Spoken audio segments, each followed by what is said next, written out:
A very pleasant good morning, dear readers. Welcome back to my channel, English Mentor. Today, we are going to analyze the editorial of 12th of April. So let us start this editorial in detail.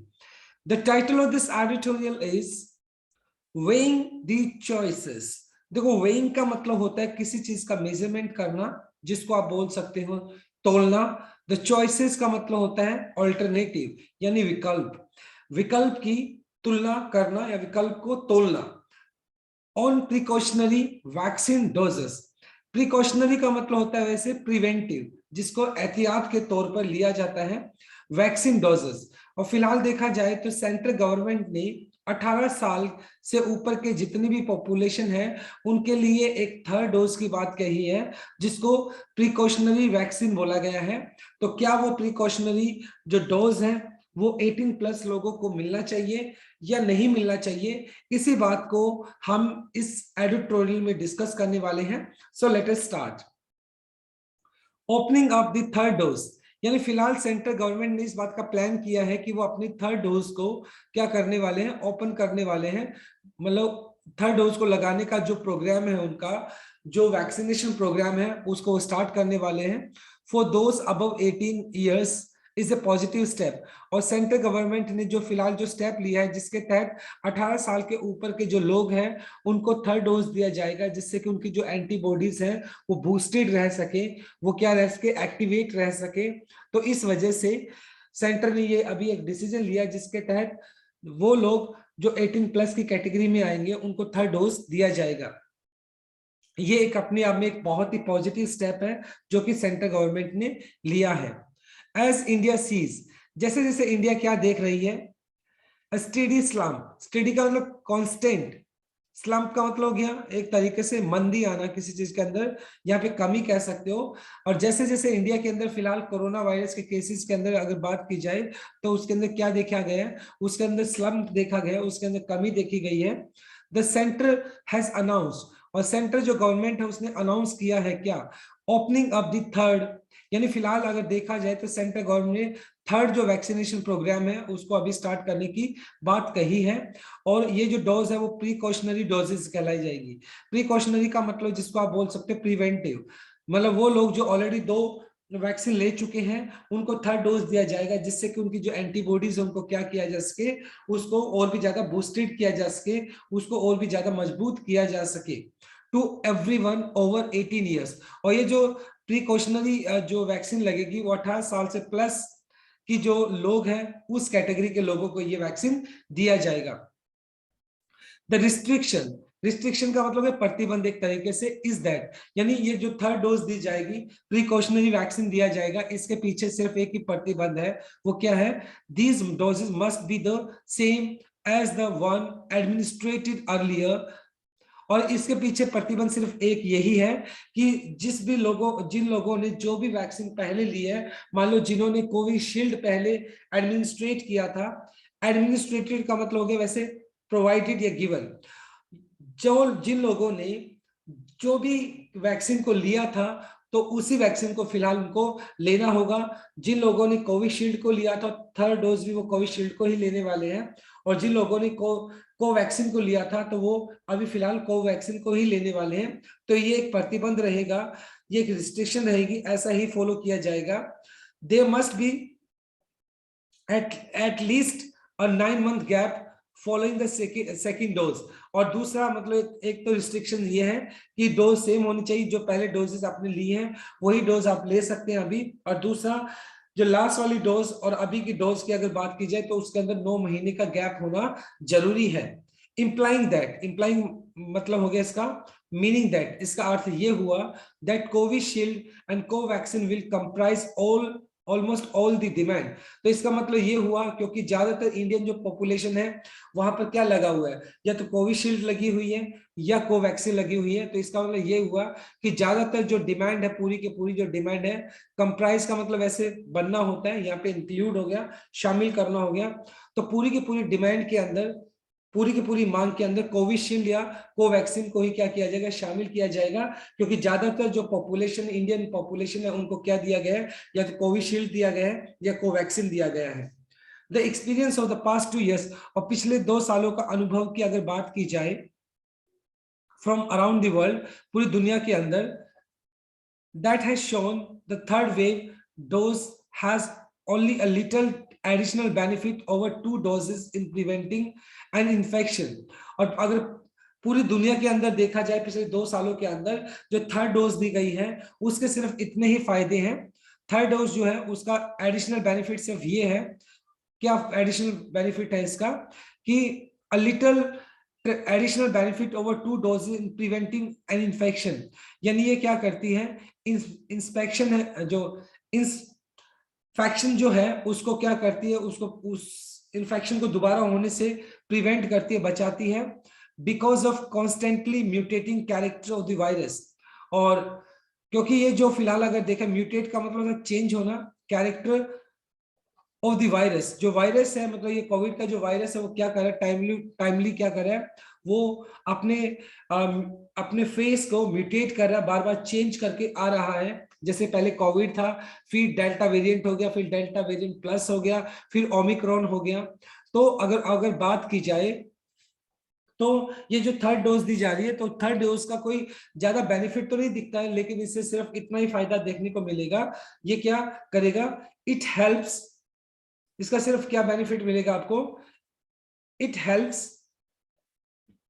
Keep antibody levels boosted. तो इसका फायदा ये मिलेगा, जो आपके antibodies का जो एक लेवल है उसको क्या करेगा, उसको बूस्टेड करेगा, उसको मजबूत करेगा।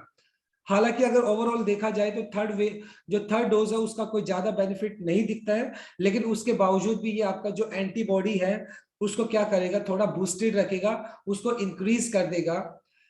दे are useful in protecting against severe infection. और ये जो एंटीबॉडी होती है वो क्या करती है, जनरली हमारे बॉडी को क्या करती है, इन्फेक्शन होने से बचाती है।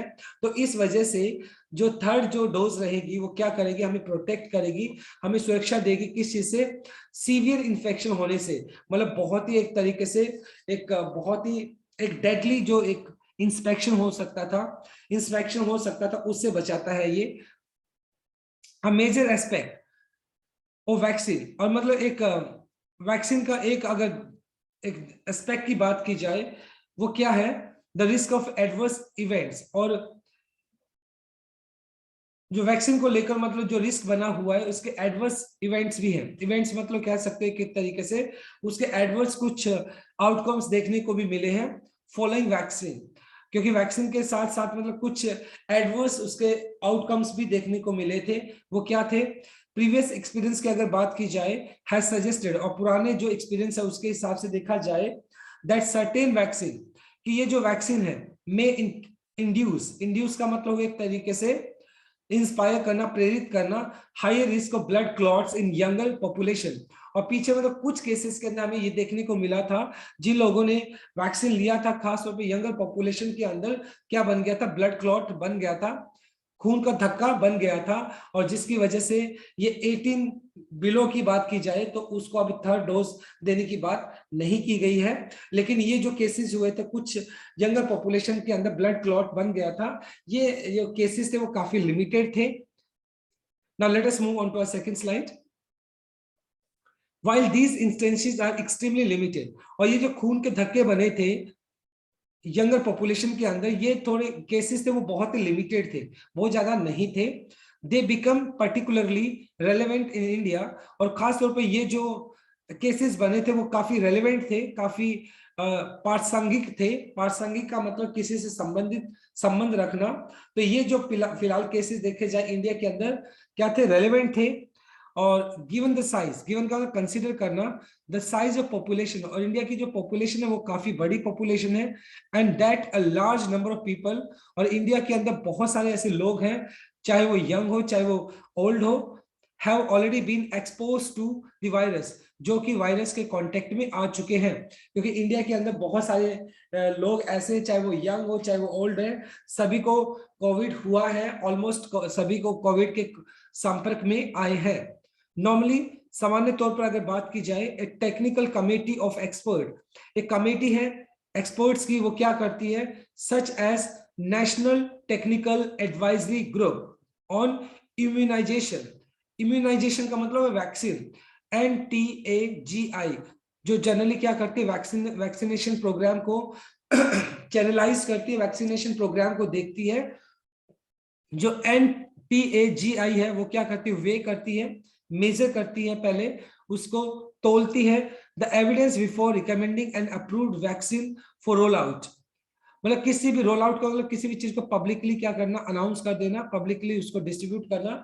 अगर किसी भी वैक्सीन को रोल आउट करना, उस रोल आउट करने से पहले उस वैक्सीन से रिलेटेड जो भी एविडेंसेस है उसको क्या किया जाता है, उसको देखा जाता है, और उन एविडेंसेस को देखने के बाद किसी वैक्सीन को क्या किया जाता है, इसको अप्रूवल दिया जाता है। और ये जो अप्रूवल है NTAGI जो एडवाइजरी ग्रुप है जिसके अंदर एक्सपर्ट्स बैठते हैं, वो उसको क्या करते हैं, उसको पहले उसको मेजर करते हैं और उसके बाद उसको पब्लिकली रोल आउट के लिए उसको अलाउ किया जाता है।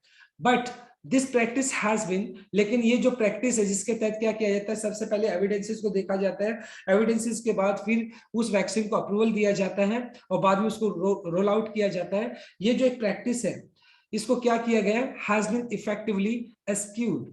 एस्क्यूड का मतलब यहाँ पे होगा शन, शन का मतलब हो गया यहाँ पे टालना, in the context of booster doses. लेकिन अगर बूस्टर डोजेस की अगर बात की जाए तो बूस्टर डोजेस के केस में ये जो प्रैक्टिस है जिसके तहत सबसे पहले एविडेंसेस को फॉलो किया जाता है, एविडेंसेस के बाद मतलब उसको अप्रूवल दिया जाता है, फिर उसके बाद उसको रोल आउट किया जाता है। तो ये जो एक प्रक्रिया है इसको बूस्टर डोजेस के केस में इसको क्या किया गया है, इसको शंट, जिसको टाल दिया गया है, टाला गया है यानी इग्नोर किया गया है। As well as earlier decision to inoculate those below 15 और 15 साल के जो बच्चे हैं उनको जब वैक्सीनेशन दिया जाना था, इनोकुलेट का मतलब टू वैक्सीनेट, तो उस केस में भी इन प्रैक्टिसेस को क्या कर दिया गया था, टाल दिया गया था, जो कि अच्छी बात नहीं है। रीजन, क्योंकि देखो जो प्रक्रिया है उसको तो फॉलो किया जाना ही चाहिए। द पेंडेमिक, ये जो महामारी है इज फार फ्रॉम ओवर, अभी खत्म नहीं हुई है। Reports from several other countries suggest, और जो रिपोर्ट आई है अलग अलग कंट्री से वो ये सुझाव देती है that no country can consider, कोई भी कंट्री इस बात को नहीं समझ सकती है itself immune from the emerging variants. और जो कोविड के अलग अलग जो वेरिएंट आ रहे हैं, इमर्जिंग का मतलब पैदा होता हुआ, डेवलपिंग, जो अलग अलग वेरिएंट्स आ रहे हैं, तो कोई भी कंट्री इस बात का दावा नहीं कर सकती है कि वो उस पर्टिकुलर वैक्सीन, उस पर्टिकुलर वेरिएंट से या वायरस से इम्यून हो चुका है, यानी प्रोटेक्टिव हो चुका है। तो इस चीज को नहीं कहा जा सकता है। विच स्कूल्स रीओपन, स्कूल्स को दोबारा स्टार्ट किया गया है। मास्क मैंडेट्स, और मास्क पहले जो मैंडेट था, अनिवार्य था, मेड वॉलेंटरली, वॉलेंटरी का मतलब है विलिंगली। पहले मास्क क्या था, पहले मास्क मैंडेटरी था, बहुत ज्यादा जरूरी था, लेकिन अभी वो क्या बन गया, वॉलेंटरीली बन गया है। मतलब आप चाहे तो लगा सकते हैं, नहीं चाहे तो ना लगाए।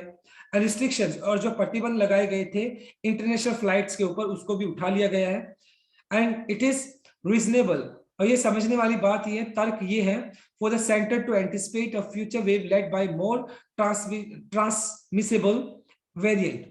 ट्रांसमिसेबल का मतलब हो गया कंटेंजियस, जो कि बहुत ज्यादा जल्दी से फैलता है। और सेंटर ने मतलब इस बात को एंटिसिपेट किया है, जो आगे आने वाला जो वेरिएंट है, फ्यूचर के अंदर जो भी वेरिएंट होगा वो बहुत ज्यादा ट्रांसमिसेबल होगा, बहुत ज्यादा फैलने वाला होगा, बहुत ज्यादा कंटेंजियस होगा। Reports of highly infectious XE variant have already surfaced here, और इंडिया के अंदर ऑलरेडी अगर देखा जाए जो नया वेरिएंट है XE, जो कि कोविड का ही एक नया वेरिएंट है, जो कि बहुत ज्यादा कंटेंजियस है, बहुत ज्यादा ट्रांसमिसेबल है, वो ऑलरेडी सरफेस का मतलब यहाँ पर बसर कर चुका है, यहाँ पर इंडिया के अंदर वो वेरिएंट ऑलरेडी एग्जिस्ट करता है। एंड देयरफॉर, और इस वजह से take steps to buffer against it. Buffer का मतलब हो गया प्रोटेक्ट फ्रॉम इंपैक्ट, मतलब प्रभाव से बचने, सुरक्षा करना किसी के प्रभाव से बचने के लिए। तो XE के प्रभाव से बचने के लिए क्या करना चाहिए, सुरक्षा की जानी चाहिए। However, हालांकि there is no public information, कोई भी सार्वजनिक इस बारे में सूचना नहीं दी गई है on whether studies have been made to establish if administering a different vaccine as a third dose better at boosting antibodies than repeating a vaccine। और हालांकि मतलब इस तरह की कोई भी सार्वजनिक कोई सूचना नहीं दी गई है किस बात को लेकर, ना ही किसी तरह का कोई अध्ययन किया गया है कि मान लो कि अगर डिफरेंट वैक्सीन दी जाती है, मान लो पहले अलग वैक्सीन दी गई थी और बूस्टर डोज के अंदर अलग वैक्सीन दी जाती है, तो क्या ये क्या रहेगा, क्या इससे हमारी जो एंटीबॉडीज है वो ज्यादा बूस्ट होंगी रिपीटिंग वैक्सीन, मतलब अगर हम उसी वैक्सीन को रिपीट करते जो पहले दी गई थी, क्या उसके कंपैरेटिवली अगर दूसरी डोज दी जाती है, कोई और वैक्सीन दी जाती है, तो क्या हमारा एंटीबॉडी ज्यादा बूस्ट होगा। तो इस तरह की कोई भी स्टडी फिलहाल नहीं की गई है, ना ही ऐसी कोई सार्वजनिक सूचना दी गई है, right. So this is our second slide. Now let us move on to last slide. This ideally ought to have been a major area of research for the center। और ये जो सेंटर के लिए, सेंट्रल गवर्नमेंट के लिए सबसे important जो ideally के लिए अगर बात करें, आइडियली मतलब आदर्श के साथ अगर बात की जाए, ought to have, तो क्या होना चाहिए, ये जो चीज है सबसे पहले इसको प्रायोरिटी दी जानी चाहिए कि क्या जो थर्ड डोज दी जाएगी, क्या वो मतलब क्या वो इफेक्टिव रहेगी, क्या वो सेम ही डोज को दिया जाना चाहिए जो पहले दी गई थी, या इस बार डोज को चेंज करके दिया जाना चाहिए। तो ये जो चीज है वो सबसे जरूरी है सेंट्रल गवर्नमेंट के लिए, और इस बात की रिसर्च होनी चाहिए।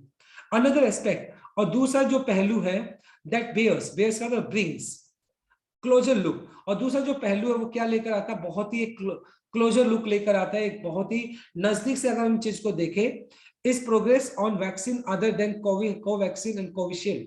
तो क्या हमारे पास जो दूसरी वैक्सीन है कोवैक्सीन को लेकर या कोविशील्ड को लेकर, इनके अलावा हमारे पास कोई दूसरी वैक्सीन है, क्या वो प्रोग्रेस के अंदर है। The Serum Institute of India appears to be gearing up for the large volume of, और जो सीरम इंस्टीट्यूट ऑफ इंडिया है, अपीयर्स का मतलब दिखाई पड़ना, और उसने क्या किया, गियर अप किया है, गियर अप का मतलब स्पीड अप किया है अपनी लार्ज वॉल्यूम्स प्रोडक्शन को बढ़ाने के लिए, नॉट कोविशील्ड, कोविशील्ड को नहीं बट कोवैक्स को बढ़ाने के लिए, कोविशील्ड को नहीं बढ़ाया जाएगा बल्कि कोवैक्स को बढ़ाया जाएगा। Reason, Covaxin following the World Health Organization recommendation to pause export pending and upgrade of its production facility। और फिलहाल WHO ने क्या किया था, WHO ने कोवैक्सीन के ऊपर फिलहाल कुछ टाइम के लिए रोक लगा दी थी। क्यों लगा दी थी, क्योंकि उन्होंने एक पर्टिकुलर प्रोसीजर को नहीं फॉलो किया था, और उस प्रोसीजर को फॉलो ना करने की वजह से WHO ने कोवैक्सीन के प्रोडक्शन पर फिलहाल क्या कर दिया था, बैन कर दिया था, एक तरीके से एक रोक लगा दी थी। is unlikely to see fresh stocks anytime soon। और फिलहाल मतलब अगर देखा जाए तो कोवैक्सीन जो है उसके स्टॉक के अंदर हमें अभी फिलहाल मतलब फ्रेश स्टॉक हमें दिखाई नहीं पड़ेगा, क्योंकि फिलहाल WHO ने उसके ऊपर क्या लगाया हुआ है, रोक लगाई हुई है, जिसकी वजह से कोवैक्सीन को फिलहाल कुछ टाइम के लिए, उसके प्रोडक्शन को कुछ टाइम के लिए रोक दिया गया है। तो ये इस बोथ वैक्सीन इनफैक्ट, चाहे वो कोविशील्ड हो चाहे कोवैक्सीन हो, दोनों ही वैक्सीन क्या है, will be available at discounted rates in private facilities. और प्राइवेट फैसिलिटीज की अगर बात की जाए तो चाहे वो कोविशील्ड हो चाहे वो कोवैक्सीन हो, तो दोनों को ही डिस्काउंटेड रेट्स पे, मतलब कटौती वाली जो दर है उसके ऊपर उनको प्राइवेट जो फैसिलिटीज है वहां पर उनको अवेलेबल किया जाएगा। डिमांड इज करेंटली लैकलस्टर का मतलब होता है बहुत ज्यादा फीबल होना, कमजोर होना, मंदी होना। डिमांड की अगर बात की जाए तो फिलहाल डिमांड बहुत कम है, but were it to be spike, लेकिन इन केस अगर मान लो ये डिमांड बढ़ती है, विल सप्लाई बी एडिक्वेट, तो क्या ये जो सप्लाई रहेगी इस डिमांड को पूरा करने के लिए, क्या वो हमारे पास पर्याप्त रहेगी, एडिक्वेट रहेगी, ये अपने आप में एक सवाल है। The centre needs to be more transparent, centre को इस संदर्भ में बहुत ज्यादा ट्रांसपेरेंट होने की जरूरत है, बहुत ज्यादा पारदर्शी होने की जरूरत है। अबाउट द रैशनली का मतलब हो गया द फंडामेंटल रीजंस, तर्क जिसको आप बोल सकते हो, गाइडिंग इट्स वैक्सीन पॉलिसी, और वैक्सीन पॉलिसी को गाइड करने से संबंधित जो तर्क है, उन तर्क को लेकर सेंटर को बहुत ज्यादा पारदर्शी होने की जरूरत है, right. So it was wonderful article, एक सजेस्टिव आर्टिकल था आज का हमारा। Now let us discuss the grammar concept. अब ग्रामर कंसेप्ट की बात कर लेते हैं हम।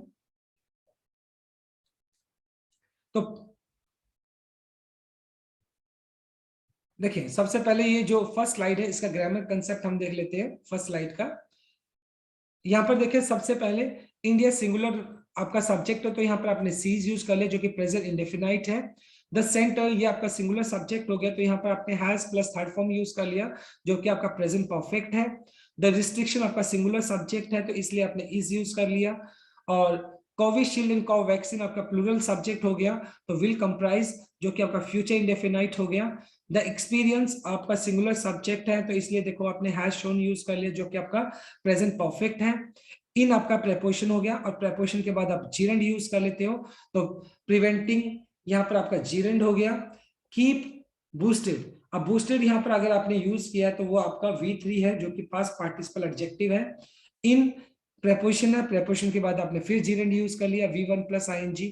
और प्रीवियस एक्सपीरियंस की अगर बात की जाए तो ये आपका सिंगुलर सब्जेक्ट हो गया।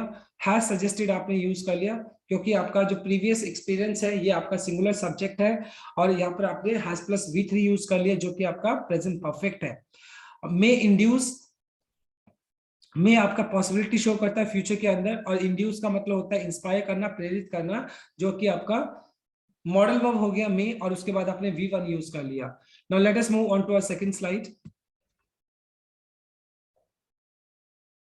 इसके बाद देखो सेकंड स्लाइड के अगर ग्रामर कंसेप्ट की बात करें, इंस्टेंसेस आपका प्लूरल सब्जेक्ट है तो इसलिए आपने आर यूज कर लिया और उसके बाद आपने लिमिटेड यूज किया जो कि V3 है जो कि आपका पास्ट पार्टिसिपल हो गया। यंग एंड ओल्ड आपका प्लूरल सब्जेक्ट है तो इसलिए ऑलरेडी यहाँ पे देखो हैव आपने यूज किया लेकिन उसके बाद भी आपने been plus third form use किया जो कि आपका पैसिव स्ट्रक्चर हो गया। एक्सपोज अपने साथ टू प्रेपोजिशन को लेकर चलता है। और टेक्निकल कमिटी ऑफ एक्सपर्ट्स ये आपका कलेक्टिव नाउन हो गया। अब कलेक्टिव नाउन को आप सिंगुलर ट्रीट करते हैं अगर वो यूनाइटेड होता है तो यहाँ पर देखो आपने टेक्निकल कमिटी ऑफ एक्सपर्ट ये सिंगुलर सब्जेक्ट है तो इसलिए आपने वेज यूज किया यहाँ पर जो कि आपका प्रेजेंट इंडेफिनाइट है। The evidence before recommending, before आपका क्या है, बिफोर आपका प्रेपोजिशन है और उसके बाद आपने रिकमेंडिंग यूज किया V1 plus ING। Okay, before preposition हो गया, प्रेपोजिशन के बाद आप जीरेंड यूज कर लेते हो। वैक्सीन आपका नाउन है, अप्रूव्ड यहाँ पर आपका क्या हो गया, ये V3 हो गया जो कि पास्ट पार्टिसिपल है, एडजेक्टिव है। और एन आपने यूज कर लिया क्योंकि अप्रूव्ड का साउंड वोवल है इसलिए आपने यूज कर लिया। प्रैक्टिस आपका सिंगुलर है तो इसलिए आपने हैज यूज कर लिया और उसके बाद आपने been plus third form use कर लिया जो कि प्रेजेंट परफेक्ट पैसिव स्ट्रक्चर हो गया। टू इनएक्युलेट 2 प्लस V1 आपने यूज कर लिया जो कि आपका इंफिनिटिव केस है। और उसके बाद देखो सेवरल अदर कंट्रीज जो कि आपका प्लूरल सब्जेक्ट है तो इसलिए आपने सजेस्ट यूज कर लिया जो कि प्रेजेंट इंडेफिनाइट है। No country can consider, can consider आपका कैन के बाद आपने कंसीडर यूज किया जो कि V1 है और कैन आपका एक मॉडल वर्ब हो गया। टू एंटिसिपेट 2 प्लस V1 आपने यूज कर लिया जो कि इंफिनिटिव केस है। X E variant have already surfaced, तो यहाँ पर देखो अगर देखा जाए हैव प्लस थर्ड फॉर्म आपने यूज कर लिया जो कि आपका प्रेजेंट परफेक्ट हो गया। टू वफर 2 प्लस V1 आपने यूज कर लिया जो कि इंफिनिटिव है। स्टडीज आपका प्लूरल है तो इसलिए आपने हैव यूज किया है और इसके बाद भी आपने been plus third form use किया जो कि आपका पैसिव स्ट्रक्चर हो गया। और टू एस्टेब्लिश आपका इंफिनिटिव केस हो गया, 2 प्लस V1 आपने यूज कर लिया।